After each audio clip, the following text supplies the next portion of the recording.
क्या है नारी का वैदिक वाङ्मय में गौरवशाली स्थान। केवल गायत्री मंत्र ही नहीं अपितु चारों वेदों के पढ़ने और पढ़ाने का नारी को अधिकार। पुत्र की भांति कन्या का भी है यज्ञोपवीत संस्कार का समान अधिकार। ज्ञान विज्ञान की परिकाष्ठा को छूने के पश्चात आज भी क्यों है नारियों पर प्रतिबंध। एक आर्य के ओंकार के साथ आप जुड़ रहे हैं मेरे यूट्यूब चैनल आचार्य राजकुमार शास्त्री के साथ। सभी को सादर नमस्ते। आप देख रहे हैं मेरे यूट्यूब चैनल आचार्य राजकुमार शास्त्री को, और निवेदन करना चाहता हूं जो वर्तमान में एक वीडियो राघवाचार्य जी के द्वारा प्रस्तुत की गई है, जिसमें नारियों का गायत्री मंत्र पढ़ने पर निषेध दिया गया है और यहां तक कि यज्ञोपवीत पर भी प्रतिबंध की कुछ चर्चाएं उन्होंने की हैं। और आप जैसा वीडियो को देख रहे हैं, एक बार सुन करके आप देखें कि कितने घृणित बातें नारियों के प्रति कही गई। स्त्री का यज्ञोपवीत नहीं होता, इसलिए स्त्री को गायत्री मंत्र का उच्चारण। तो मैं आपसे चर्चा करना चाह रहा हूं। आपने वीडियो को देखा और मैं आपसे निवेदन करना चाहता हूं कि युग की सुप्त शिराओं में रक्त शोणित भरता है। युग की सुप्त शिराओं में रक्त शोणित भरता है और वो समाज मर जाता है जो सत्य कहने से डरता है। और आज वही है कि आज कोई भी मतावलंबी, कोई भी वक्ता या कोई भी धर्माचार्य कि जो अपने आप में थोड़ा बहुत पढ़ ले, लिख ले या अपने आप में कुछ ना कुछ जानने का साहस करे, वो कुछ भी आकर के किसी के लिए बोल करके चला जाता है। क्या आपने चारों वेदों का अध्ययन किया? मैं निवेदन करना चाहता हूँ। और इसी के आधार पर आर्य समाज की ओर से एक आर्य युवा पूरे समाज को चैलेंज के साथ चुनौती देना चाहता है शास्त्रार्थ की, कि कोई भी आए, चारों वेदों, 6 शास्त्र, 11 उपनिषद, 4 ब्राह्मण ग्रंथ, शोध सूत्र, स्मृति सूत्र, आरण्यक आदि के अंदर अगर कोई भी दिखा दे कि स्त्रियों को पढ़ने के लिए वर्जित माना गया है, स्त्रियों को मना किया गया है, तो हम उसके लिए कुछ भी करने के लिए तैयार हैं। लेकिन मैं निवेदन करना चाहता हूँ कि गायत्री मंत्र का जो भाव है वो बड़ा सुंदर तैत्तिरीय आरण्यक के अंदर आता है, बड़ा सुंदर वेदों के अंदर अर्थ आता है कि गायते त्रायते तीसह गायत्री, कि जिसको गाया जाता है, जिसको सुना जाता है, जिसको बोला जाता है, जिसको उद्गीत किया जाता है, लेकिन किस लिए? कि त्रायते, अर्थात हम दुखों से बचें। अगर पुरुष ही इसको बोलें और पुरुष ही दुखों से बचें तो ये तो परमात्मा की जो है बनाई हुई सृष्टि के विरुद्ध बातें हो जाएंगी। आचार्य के मुंह से ये बातें अच्छी नहीं लगती। और मैं निवेदन करना चाहता हूँ आप सभी से कि ये तो गायत्री मंत्र का प्रश्न खड़ा होता है।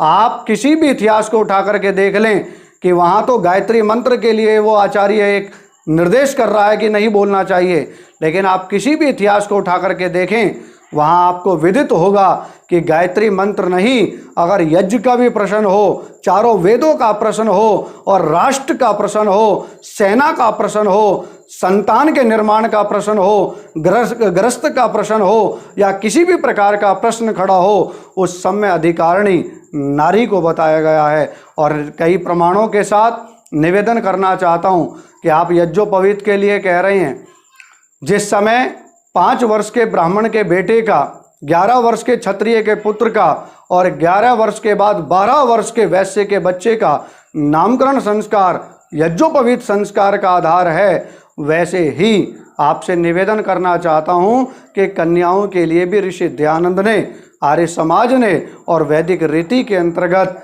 प्रस्ताव रखा है कि जैसा पुत्र का आप यज्ञोपवीत करें वैसा ही कन्या का भी यज्ञोपवीत होना चाहिए।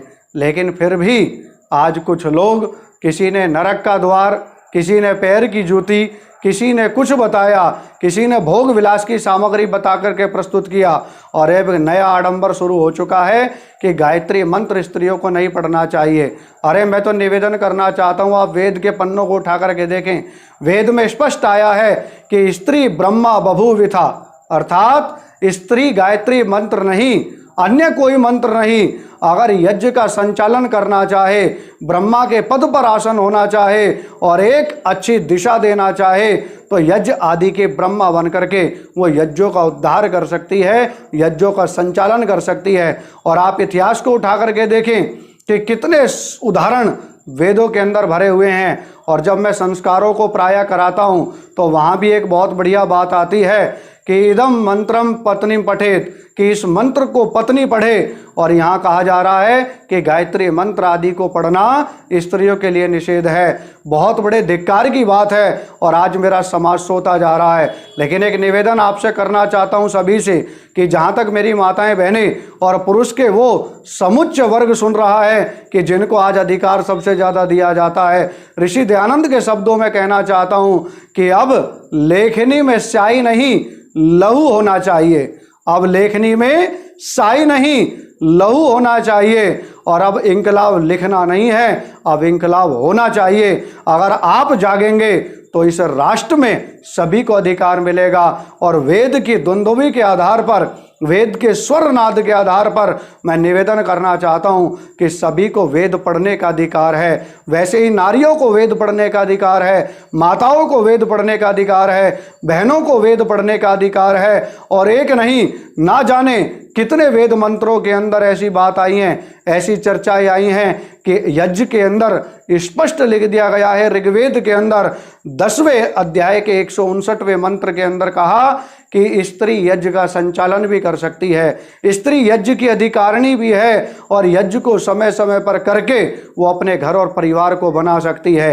ये तो प्रश्न हुआ गायत्री के जाप का, वेद मंत्रों के अध्ययन का और यज्ञोपवीत संस्कार का।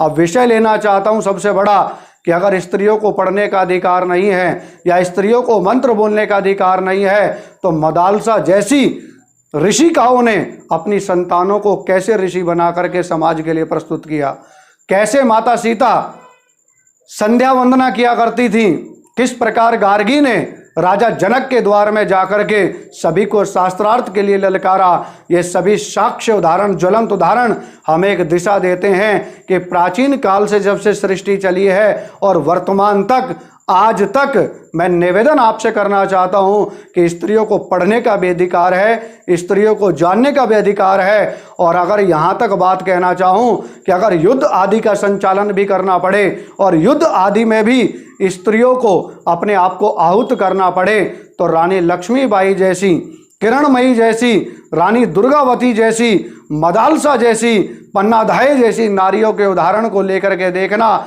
और अंत में निवेदन आपसे करना चाहता हूं कि बहुत गलत हमारे समाज में हो रहा है कि आज कोई भी आता है, कुछ भी बोल करके चला जाता है और हम मूक होकर के, बधिर होकर के उन बातों को सुनते रहते हैं। लेकिन एक बात याद रखना, जिस दिन आपकी वाणी में इंकलाब नहीं होगा, जिस दिन आपके कर्म में इंकलाब नहीं होगा, जिस दिन आपके हाथ में इंकलाब नहीं होगा, तब तक ऐसे ही नारियों का भी अपमान होगा, महापुरुषों का भी अपमान होगा। और आज तो वेद मंत्रों पर प्रतिबंध लगाया गया है, कल हो सके कि नारियों पर हर प्रकार से प्रतिबंध लगा दिया जाए। और अंत में आपसे कहना चाहता हूं कि रक्त शिराओं का ठहरे तो काला पानी पढ़ लेना, अमर भगत सुखदेव के साथ दुर्गावती आदि की कहानी पढ़ लेना। और क्या देखते हो ये दुनिया के लोगों इन कैटरीना कैफों में? अगर देश की वीरांगना को देखना चाहते हो तो झांसी वाली रानी को पढ़ लेना, झांसी वाली रानी को पढ़ लेना। एक नहीं, तैत्तिरीय आरण्यक से लेकर के,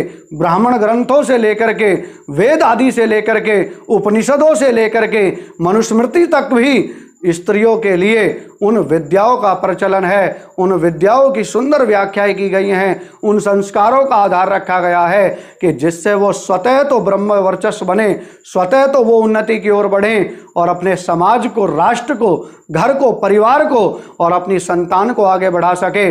और युद्ध संचालन के साथ साथ आपसे निवेदन करना चाहता हूं कि अगर स्त्रियों को वेद आदि की भी शिक्षा देनी हो तो स्त्री ब्रह्मा बभूविथा बन करके, स्त्री बन करके, नारी बन करके, समाज की प्रदर्शक बन करके वो आगे बढ़ सकती है। और ऋग्वेद में आता है सची का, और सची के लिए वेद के अंदर कहा कि मैं एक ऐसी मूर्धन्य स्त्री हूँ कि मैं वेदों के विद्वानों में विद्वान हूँ, मैं धार्मिकों में मैं धार्मिक हूँ, मैं हर प्रकार के कार्यों को करने में सक्षम हूँ, मैं ब्रह्मचर्य से अतुलनीय पूर्ण हूँ और जो कार्य समाज में सब कर सकते हैं उन कार्यों को मैं करने में सक्षम हूँ।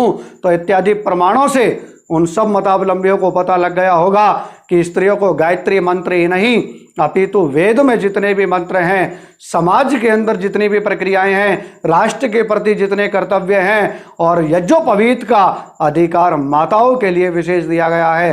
तो आप सभी से निवेदन करना चाहता हूं कि अगर आज चुप रहे तो कल सन्नाटा छाएगा, आज चुप रहे तो कल सन्नाटा छाएगा और आग लगेगी हर बस्ती में। या दयानंद और आर्य समाज आएगा। अगर आर्य समाज ना होता तो वेदों का नाद ना होता और इस धरती पर सब कुछ होता, लेकिन हिंदू और हिंदुस्तान नहीं होता। इसलिए युवाओं, माताओं, बहनों, जागृत होना पड़ेगा, लड़ना पड़ेगा, खड़ा होना पड़ेगा। आज गायत्री मंत्र पर प्रतिबंध है, कल श्वास लेने पर भी प्रतिबंध होगा, बाहर निकलने पर प्रतिबंध होगा, घर के अंदर कैद होना पड़ेगा। लेकिन अंत में निवेदन करना चाहता हूं कि जागृत होना पड़ेगा, एकजुट होना पड़ेगा और संभलना पड़ेगा। और संभल करके दूसरी माताओं, बहनों, बहू बेटियों के लिए हमें द्वार को प्रशस्त करना पड़ेगा।